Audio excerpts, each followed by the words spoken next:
Hello everybody, Jamie the Board Game Man, and today we're looking at an Eagle-Gryphon's game from the year 2017. I guess you could say this is kind of a cousin or a distant relative of the original that was made back in 1980.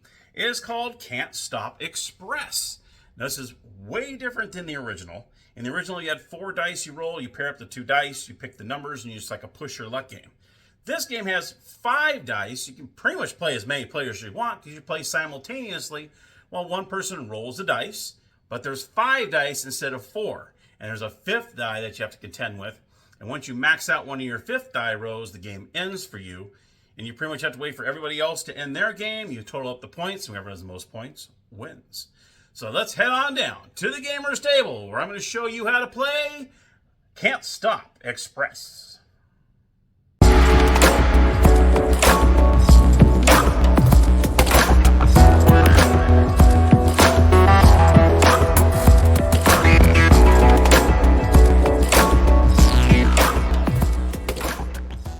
Alright everybody, here we are at the gaming table with Can't Stop Express. Let's check it out. Alright.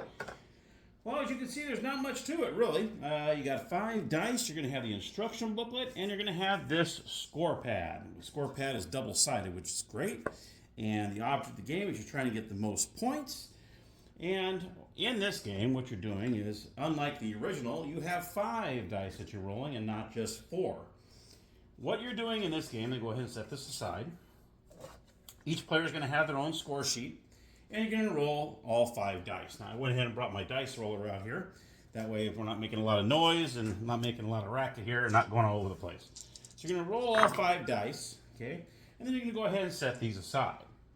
Okay, you're going to look at all 5, and you're going to say, okay, similar to Can't Stop in the original, you're going to go ahead and pair up 2 dice each, okay? And you're going to have a 5th die that's left over.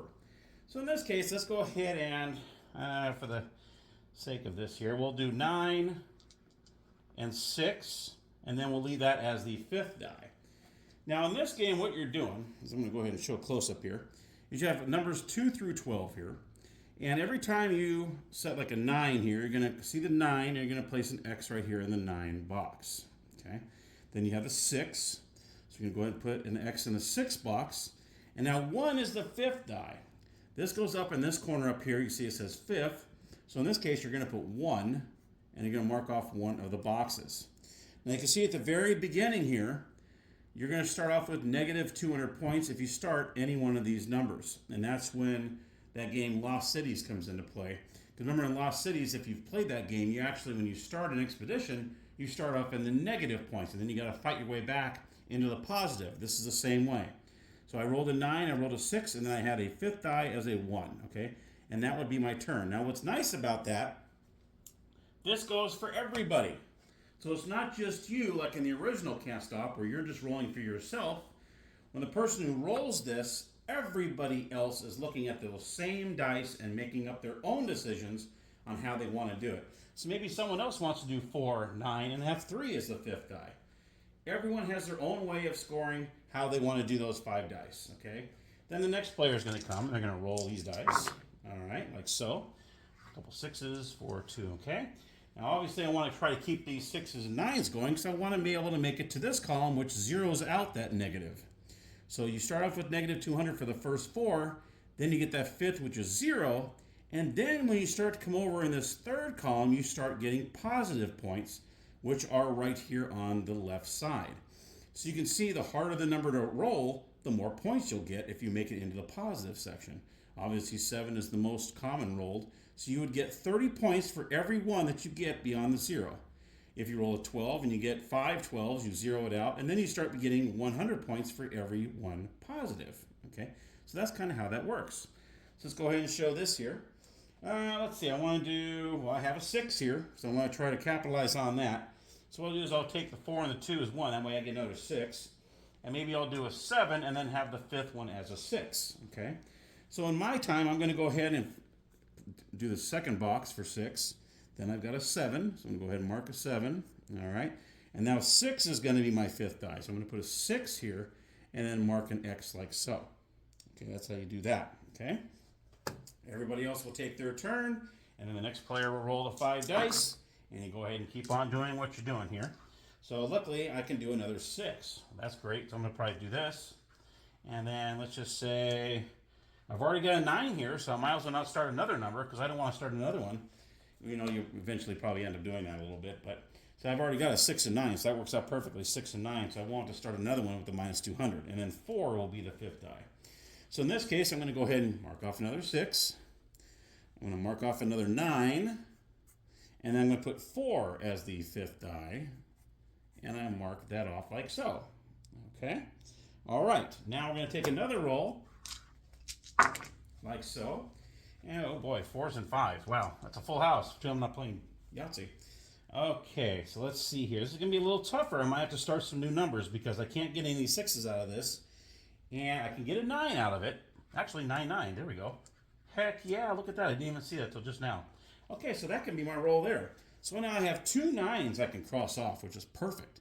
Boom, boom. That was good right there. That's a good roll right there.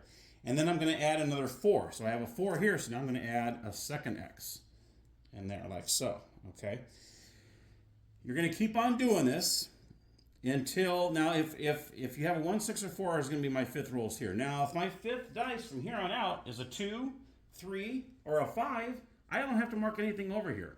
You only have to mark 3 of your 5th dice. Okay.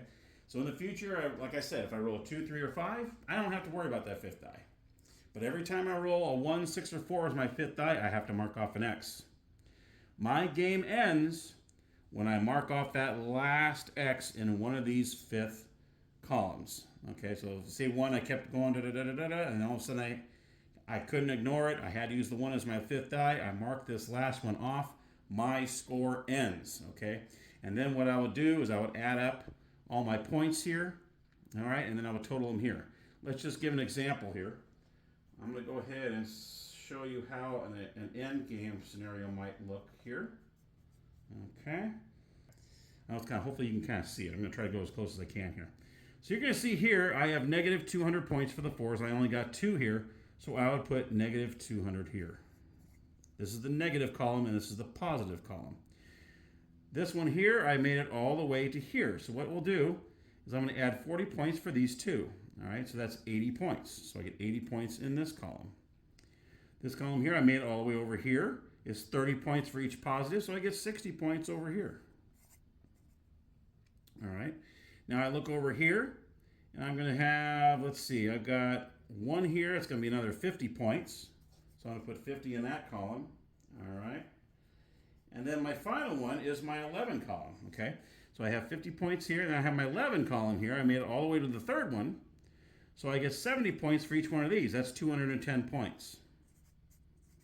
So what I'll do is I'll add all of these up. So this is 260, 320, 400 points minus the 200. So I would have 200 points. It's kind of hard to write, sorry. Would be my final score. And whoever has the most points wins the game. And that, my friends, is Can't Stop Express. Pretty quick and simple. So let's head on up to the game room, and I'll give you my final thoughts.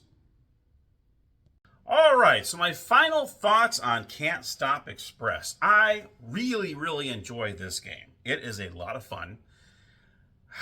Dare I say it's better than the original? I don't know, because the original is a lot of fun.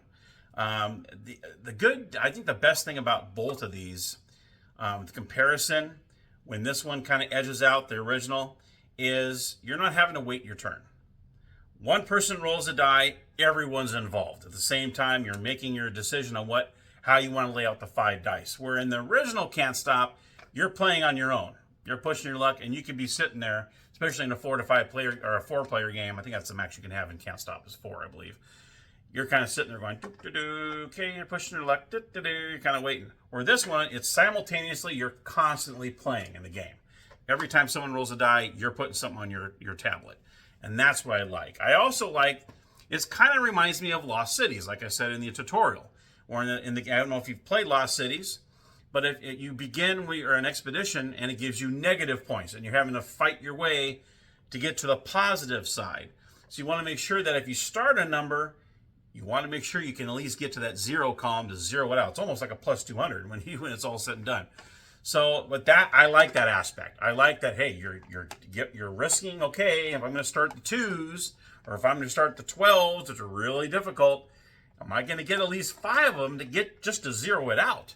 And can I get more to become positive numbers? Because that's where you get the points. The 100 points for more 2s and 12s after the 5th roll, or the 5th time you roll them, can really give you some good points. But 2s and 12s are very difficult to do. But then again, you're rolling 5 dice instead of 4, so your odds are just a smidgen bit better. But this game is great. If you can find this game, get it.